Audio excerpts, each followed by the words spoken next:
Please be seated. We'll sing our Lord's Prayer and our meditation hymn, Our Thoughts, Our Prayers, followed by Reverend Aubree-Lynn's message and meditation titled The Love of Forgiveness.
Thoughts are prayers, and we are always praying. Our thoughts are prayers. Listen to what you're saying.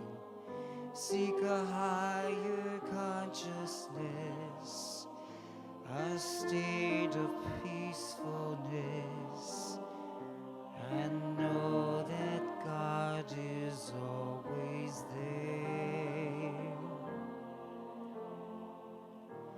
and every thought becomes a prayer.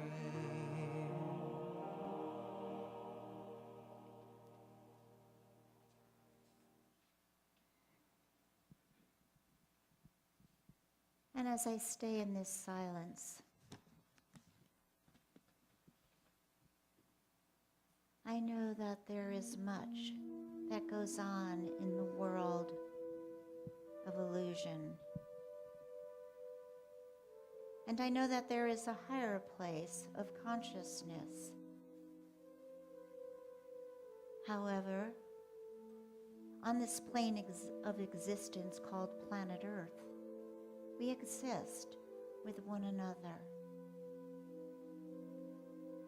And in that existence, there sometimes comes disrupt.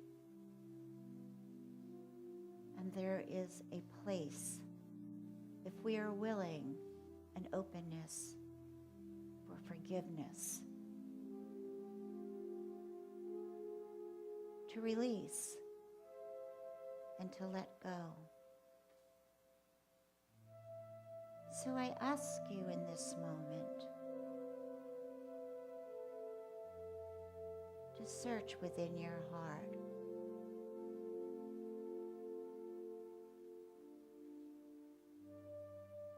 And bring up the beautiful face of God, a child of God. That one that perhaps there might be a slight discord with.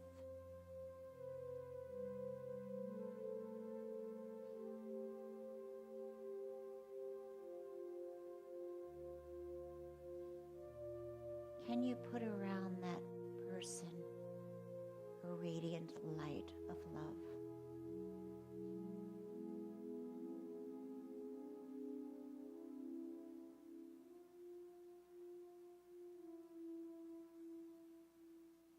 Can you tell that person, I love you? Will you tell that person, I love you?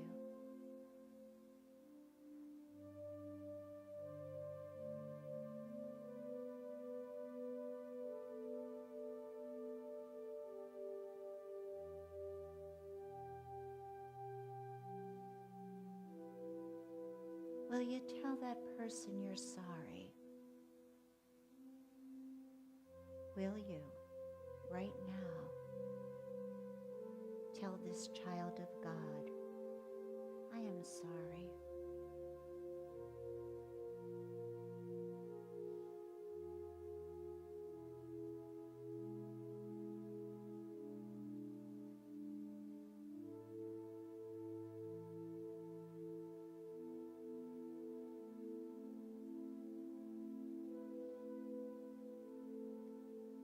And as we always play a part in whatever has happened in life,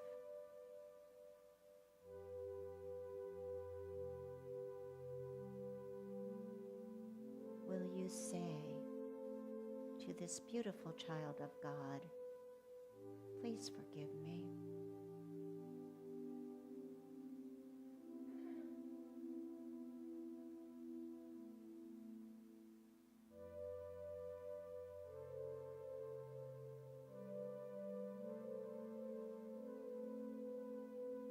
And with a gentle heart filled with love, will you just say, thank you,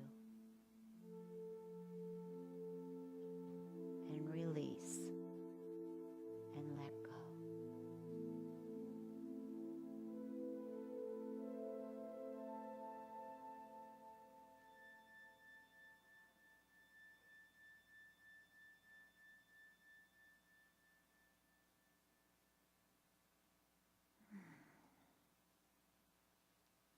So today we're going to speak about forgiveness. No, actually, we're not going to. I'm going to. You're going to listen. So there's an ancient Hawaiian prayer of forgiveness called Ho'oponopono. Have any of you are familiar with that? Some of you are shaking your heads. Yes, good. Okay, and it was practiced by a Dr. Lynn in a maximum security prison for the criminally insane, where the worst of the worst were held. And many years ago, I read a book by Dr. Joe Vitale, and it was on the study of Dr. Lynn and this prayer. And he said that he heard about this therapist who cured all of these criminally insane people without ever seeing them. And the psychologist would study their chart and bring each person to mind in his heart, in that face of God, that which I was speaking about in meditation. And his theory was that all of us are at some level responsible for what is happening in the world. So it's the question of what part did I play? It's like what goes on in the world now. Are we out there with anger and against what's going on instead of being for peace and for love? So every day, this Dr. Lynn would first do prayers for himself, and then he would take the chart and do prayers for each person. So what started to happen in this prison was that the criminally insane people started to get a little bit better and a little bit better. And slowly, some were allowed literally out of their, we'll call them prison cells, their cages, and were started to be allowed to walk around and to experience life. And then they were allowed to walk with one another. And then eventually more, and they were allowed to eat together. And what happened over a period of time was that they were all released to regular prisons, and that particular prison was closed down. it literally gives me God bumps when I think about that, the power of prayer. So Joe Vitality goes on to say that, that as Dr. Lynn improved himself, the patients improved. He said, when I first heard this story, I thought it was an urban legend. How could anyone else, by healing himself, heal the criminally insane? Well, if we are all energy and we are radiant beings of light, and we are inside saying, I am a good person, I am a decent person, and I care about my fellow man, and I strive each day to be a better person than I was the day before, and that energy is going out into the world, then why would it not begin to heal someone in your family, a neighbor, a friend, your spiritual community? Why not? So, what did Dr. Ken say? He just kept saying, I'm sorry, I love you. I'm sorry, I love you. I'm sorry, I love you. That's all he would say. He says it turns out that loving yourself is the greatest way to improve yourself, the greatest way to improve the world. So the prayer that was part of this morning's meditation, let's go there and begin our service with that heals and releases all that we hold in bondage. You know, some of the people that we hold in bondage or that we hold in anger or something against, they're sleeping perfectly well, and you're not. Right? They don't even know that. Some people don't even know that you're angry at them because it was such a small little thing. So today, let's agree that we're going to be free and joyous and peaceful, because this is the day we realize that whatever we make it, we choose it to be. Can we do that together? Rodney, right? Can we do it together? Yeah, okay.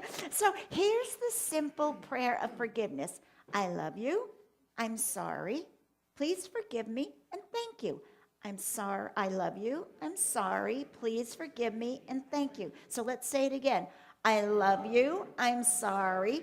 Please forgive me and thank you. Is that not the simplest prayer?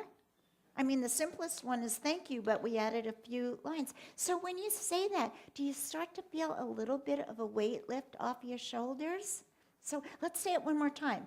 I love you. I'm sorry. Please forgive me and thank you. Right? Is that simple? So the third line, though, of this prayer is the most difficult one. Please forgive me. The bigger question is, can you forgive you?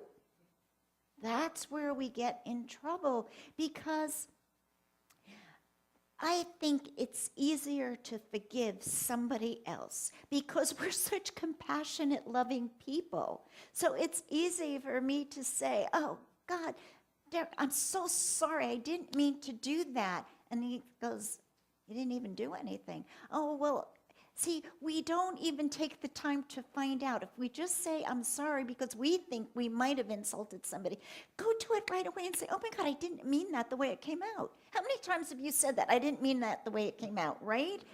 Right? And you're going to put your foot in your mouth several times? Yeah, I do that a lot. Sure. So could somebody give me a glass of water? I'm having a little bit of frog today. Thanks.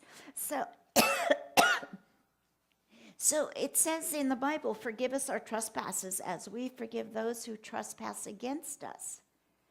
We use such mean comments about ourselves. How could I be so stupid? I should have known better. Oh, I'm so worthless. When am I going to learn to shut my big mouth? And we go on, right? How many of you have had that monkey mind going on in your mind? Thank you so much, Linda. Oh, a frog joined me today. Okay. That's probably all that mildew for the week in my bedroom with the air conditioner and the rug wet. So anyhow, so the universe, God, Spirit, holds nothing against us. Do you believe that yet? Do you believe it? God holds nothing against us. We talked about it last week. There's no God in the sky keeping a book on us. So if he holds nothing against us, that means we don't have to beg for forgiveness because there's nothing to forgive except for what's inside of us, that which we hold against ourselves. There's no judgment except the judgment of what? The judgment that we put on ourselves. So through forgiveness of ourselves and others, we can make room for miracles. And I, for one, believe in miracles. Does anyone believe in miracles in here? Yeah, I believe in miracles. So what are we reacting for is only a painful reminder of something we've buried and dealt with ourselves. So when you have an adverse reaction to something, a situation, something that somebody says, it's not about them, it's about you needing to look at the underlying cause of what the heck am I so ticked off about? Is that not true? Sometimes we just react and we go, ugh.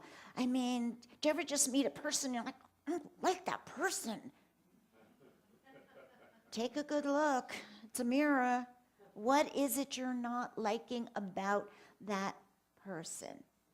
So the bigger reaction then is the underlying cause. And in the Science of Mind textbook, Jesus forgives a man and he's healed. And I'm going to read this little thing to you because it talks about what I'm talking about. It's Matthew 9, verse 5 through 6. Jesus forgives a man and heals him. Now, some of the scribes who heard Jesus tell the sick man that his sins were forgiven, we don't like that word sin, but you know what I mean, they were blaspheming God and attempting to forgive sins. But Jesus, reading their thoughts and knowing what was in their minds, asked them, was it easier to forgive or to heal? For whatever is easier is the way to say, thy sins be forgiven thee, or arise and walk. In order to prove his position, he healed the man, saying, arise, take up the bed, and go into the house. So what Jesus is saying is that just move past it. I could take this man and ask him what all the things that you did, and let's talk about it, and let's dig up the past and heal it, and then maybe you can walk, or forgive, let go, move on, get up and walk. Can we do that with ourselves? I think we can do it with other people very easily. Can we do it with ourselves? And the reason that I'm reading this to you, because 2018 years ago, it was known that when you hold yourself in bondage, it takes a toll on the body. The man wasn't sick because something happened at birth to his leg. It's because he thought he was a sinner. He went to Jesus to be forgiven. Jesus said, we're not going to do that stuff. Get up and walk. That's how simple his teachings were. Get up and walk. So now we have to look at how to forgive and why. Why do we forgive? Bigger question. Who is forgiveness for? Ourselves, absolutely. We forgive ourselves and or others so that we may have peace in our lives, that we may learn to let go.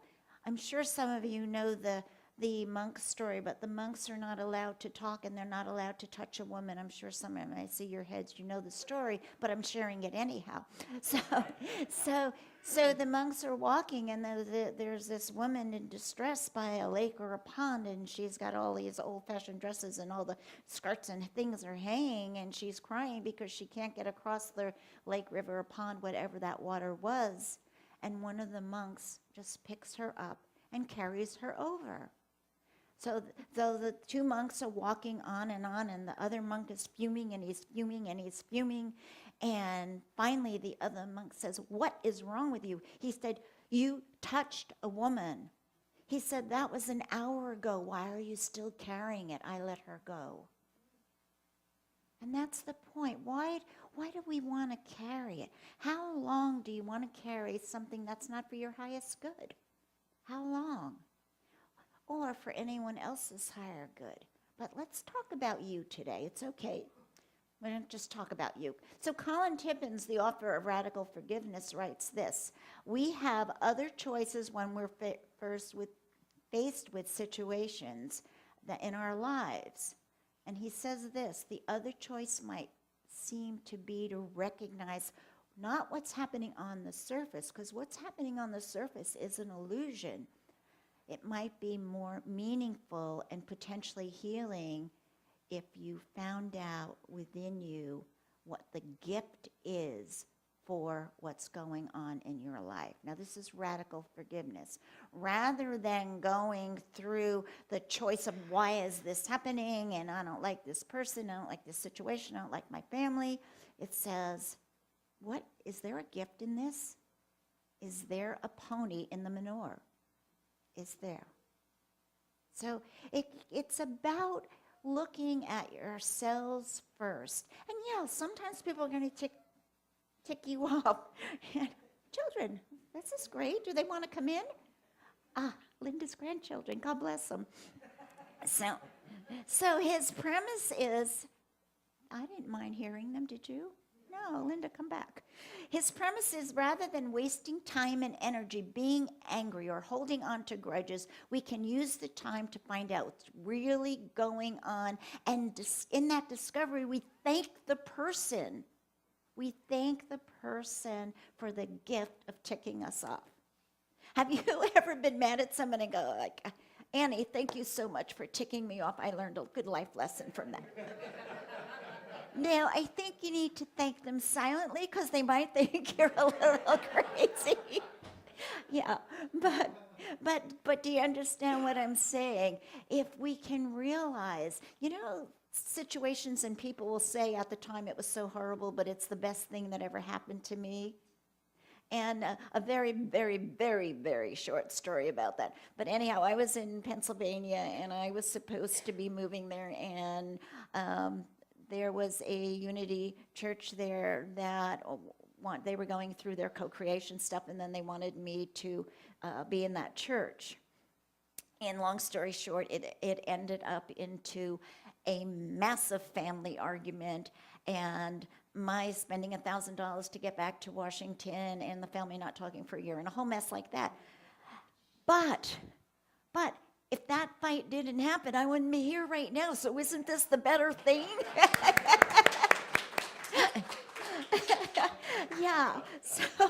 So this is what. So thank you, family. And I thought, God, I asked my prayer partner, could God have given me a more gentle reminder that I didn't need to live by my family? And my prayer partner said, would you have listened? So anyhow. So anyhow, I mean, true stories are what makes it all happen. We love to hear their laughter. You didn't have to leave. Killing each other. Okay. So seriously, though, think about this. I'm not saying that we're never going to get angry. Once we heal, we're going to heal a lot of stuff in here today, and we're going to go home and call people and say we're sorry, or you're going to mentally tell them you're sorry. But what I'm saying is, it's how do we handle it? How do we look at it?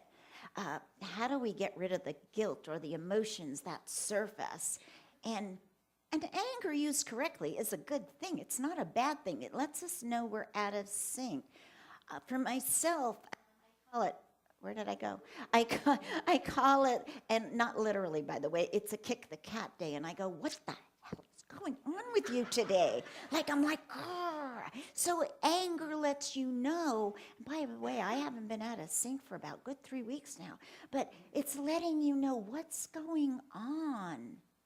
What's going on? Did you ever get in your car? Well, you guys are going to know me so well. Did you ever get in your car and just scream because it's the only place that you could let it out because no one else can hear you? And then you go, and then the tears start to fall. And you go, what is wrong? What's going on? So anger is a good thing. It's how we handle it. And what you have to do is be radically honest with yourselves. And that's hard. Radically honest is hard. To figure out what's going on and to think of why we're going through this. But here's something so important thinking, and I was speaking about it a little earlier, is get your facts straight before you go charging in with your mouth going.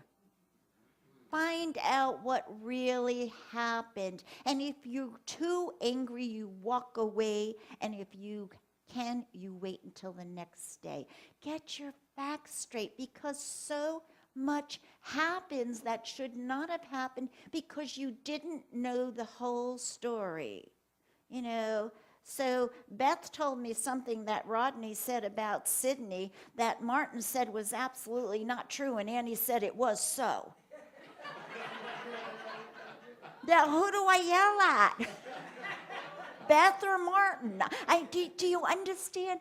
Go to the person and ask, I'm a little confused here. I'm a little confused here. I don't understand. Were you in a really bad mood, or did I tick you off? Get your facts straight before you attack people, or before you, and go to that person, not to 4 other people. Talk to the person that in your mind, in your heart space, you're in some kind of conflict with. Go to that person. The person could be just having a rotten, bad day. And if the other person chooses to overreact, bless them and let them be on their way, as long as you got your facts straight. Do you know how much energy you waste when you're angry or hurt? And that energy pollutes our world. Anger pollutes our world. Look at our government. Look at the anger that's going on between the left, the right, the blue, the red, whatever. It's polluting our world. It's polluting our world. Families can't even talk anymore about religion or politics. They actually get in wars, and they break up holiday meals. This is craziness. This is craziness, and it needs to stop. We have within us this Christ consciousness. And when we go there, go to our inner self, our higher self, there's only love, peace, and harmony. In the prayer chaplain meeting this week, we were talking about that silent place where there's no words, no thoughts. It's like, wow. And that's where we want to be. And I can feel that right now. I can feel that in my fingertips.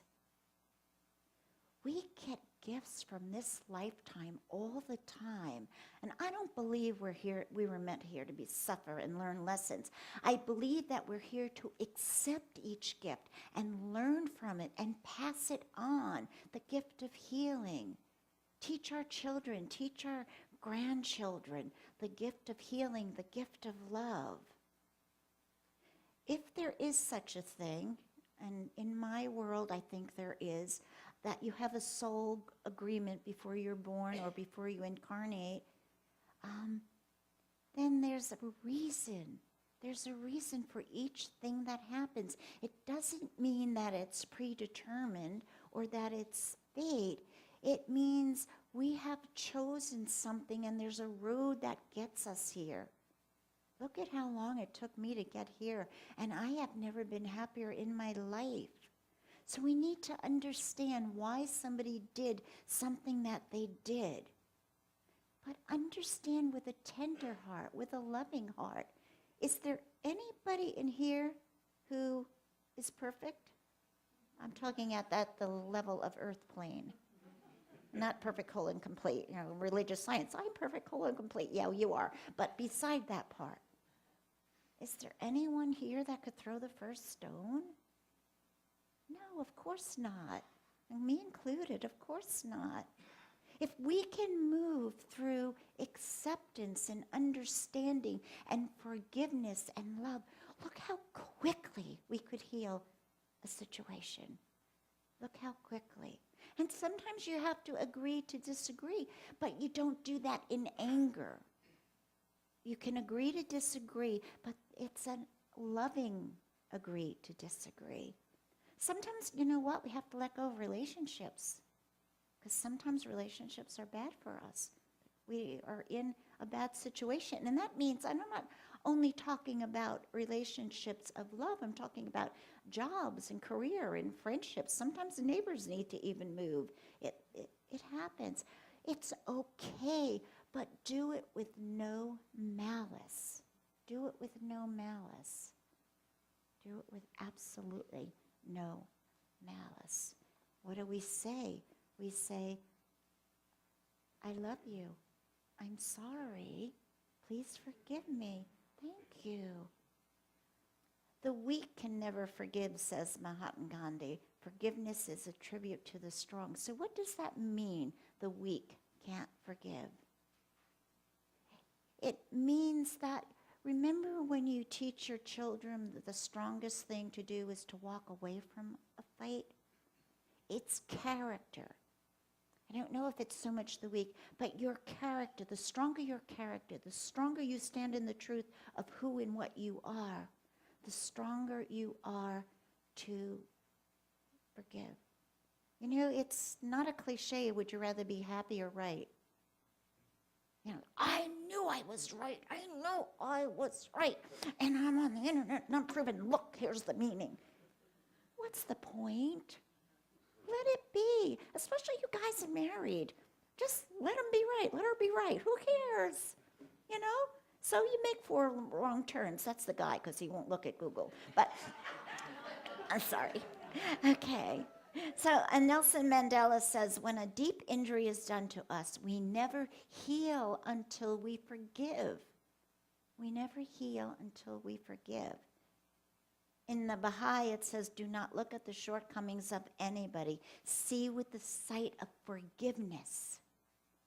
See with the sight of forgiveness. And the Buddhas say to understand everything is to forgive everything. Christianity, you shall not take vengeance or bear any grudge against the sons of your own people, but you shall love your neighbor as yourself. All of these things from all different religions, from all different philosophies, are all saying the same thing. We hurt ourselves if we don't forgive. You know, is it easy? You know, you don't know my story. You don't know what he did to me. You don't know what she did to me. I do, because they all did it to me too, one time or another. We all have the same stories with different characters in our life. Confucius says the superior man tends to forgive wrongs and deals leniently with crimes. Leniently with crimes. I would love to see all young men and women that are put into jail rather be offered an opportunity to go into the armed services. And maybe perhaps there's a chance for them. Why do we take young people with one simple offense and put them in jail? It makes no sense to me. Moses, son of Amram, said, Lord, who is the greatest of thy servants in the estimation? And the reply was, the one who forgives when he's in a position of power. There's a reason that I'm reading these to you. I want you to think. I want you to really embody what forgiveness is. Judaism, who takes vengeance or bears grudges, acts like one who, having cut off one hand while handling a knife, avenges himself by cutting off the other.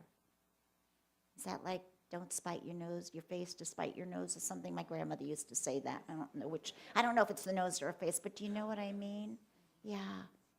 Native African, he that forgives gains victory. What does that mean, you gain victory? Does it make you self-righteous? No, it makes you have stronger character. Native American, do not wrong or hate your neighbor, for it is not he that you wronged, but yourself. We hurt ourselves when we don't forgive. So where there is forgiveness, then there's God, him, herself.